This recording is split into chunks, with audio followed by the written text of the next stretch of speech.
everybody that has got from a place where they don't want to be to one where they are, there's a point where they're so different that they can't resonate with their old set of friends. Right.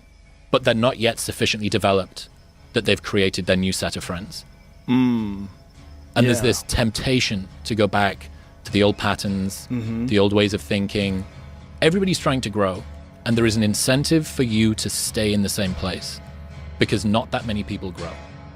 The more time you spend alone with yourself, the more time that you will be able to understand who you are. When I mean understand who you are, I'm talking about without any outside interference, without any friends, without any peer pressure of wanting to be like someone else. The more time you spend alone, you're gonna figure out, okay, what your purpose is. And I say that because of this. God will tell you. Every single person who wants to do something with their life and has done something with their life has gone through the exact chapter that you're going through. And it's the lonely chapter. It's the chapter where you don't fit in with your own friends, but you don't have the outcomes yet to fit into a new group of friends. And you're doing this thing, you're consuming content on the internet, you're doing these free tutorials online to try and figure out how to set up a podcast and where do I host this thing? And then and you're going through this and you're like, is this even worth it? Because you have no signs of success, right? But if there's anything that you can take away from what we're saying right now is that the sign of success is the hate that you get along the way. And what you can't do is bend the knee to their hate and fit back into the conformity because it's comfortable and it's warm. Because like in the Matrix, when Trinity opens the door, when Neo's about to go take the red pill and he wants to get out of the car, she says, Neo, you've been down that road and you know exactly where it leads. And I know that's not where you want to be. I'm alone and look at me. There's nobody around me. Nobody likes me, man. It is what it is. Sometimes in life, people are not going to be around you to motivate you. They're not going to be around you to push you, to celebrate you, to applaud you. You got to do it on your own. Well, everybody, it's Groundhog's Day again for David Goggins. If you pan it down here, you see it's about 3 o'clock in the morning, and there's not a car or a person in sight. If you pan over here, it's the same thing, not a car or a person in sight. People want to know where I find my strength at, where I get my strength. I get it from a lot of places, but right now, this morning, I'm getting it from, there's not a motherfucker that's up.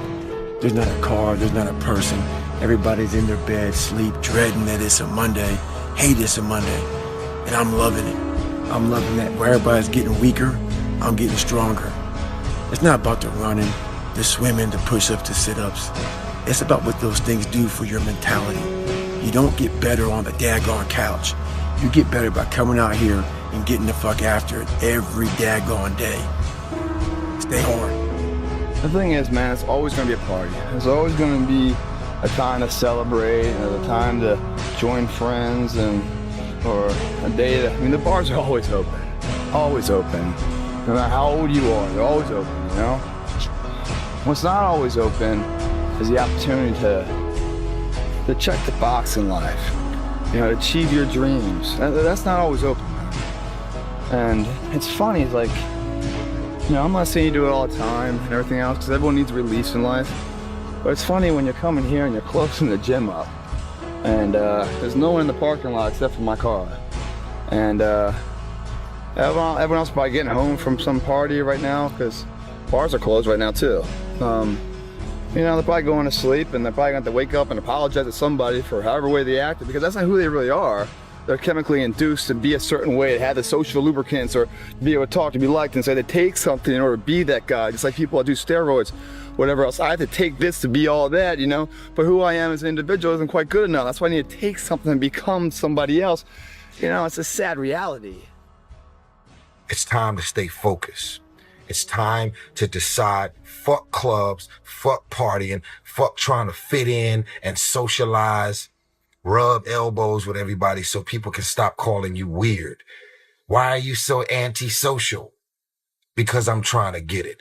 Why are you staying on the basketball court so much? Because I'm trying to get it. Why are you out there practicing in the hot sun when ain't nobody else out there? Because I'm trying to get it. Why are you not clubbing? Like every time I text you and invite you to go do something fun and cool, you always study it. Because I'm trying to get it. Some people fight being alone. They fight being alone. They fight being single. They don't enjoy it. They just anything. Just invite anybody over. You invite people over you don't even like. Just come on over, girl. Come on over. Let's just hang out because you're afraid of being alone and you're avoid of thinking. Time alone is important. Time alone gives you, first of all, God discovery. You begin to understand who God is. You cannot understand who God is in a crowd. I used to always feel lonely, but now I love being alone. And those are two very different things, being lonely and being alone. Lonely is when you can't handle the voices in your head, or you can't handle being alone with yourself and actually sitting yourself down and looking yourself in the mirror. Like, there's a lot of people that can't do that aren't comfortable in their own skin, so they surround themselves with people all the time, so they're distracted about who they are as a person. And that was me, and I distracted myself not with other people, but with substances. And then once I started to figure myself out and kind of grow into my own skin, now I love being alone, but there's still that thing in my head that's just always like, you're not doing good enough. I can't tell you how many times I've been on my own. Phil. Self-doubt, wondering. Times I don't want to go back to, I'll tell you that much. Times that was so taxing on me. It could have gone either way. They were that intense. I get a little fucking emotional, man. I don't want to go back to them because they took everything I had. And at the end of the day, I was still standing. And once still standing on that one time where I committed myself to something, I didn't just say I was going to do it, I fucking did it. I backed my words up with the action I went for, no matter what the cost or I saw it through. Even though it took everything I had to crawl my way to the finish line, but I finished that line.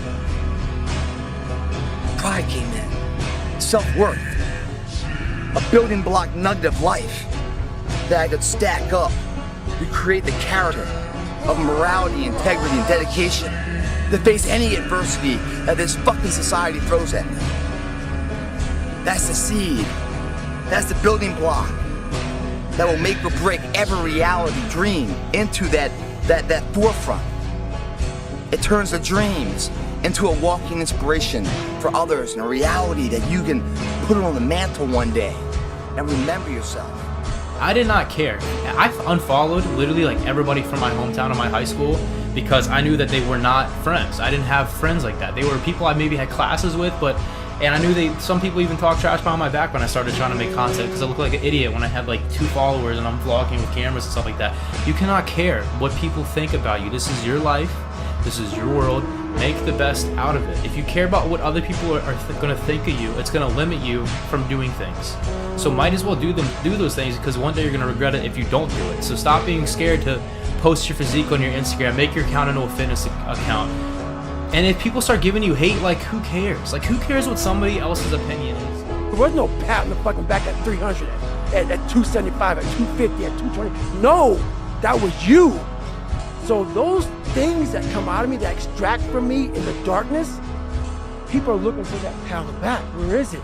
Oh, I don't need it. So whenever shit gets nasty, David Goggins goes, you had nobody anyway, motherfucker. So see how I'm talking myself right now? That's me. That shit fires me the fuck up. That shit makes me fucking nuts. You had nobody anyway, motherfucker. Look around you. There was no fucking team. It was you. There was no weight loss program or mom and dad waking you up saying you can do it, you can be better, trying to build belief. You built belief when you had nothing. Rock bottom.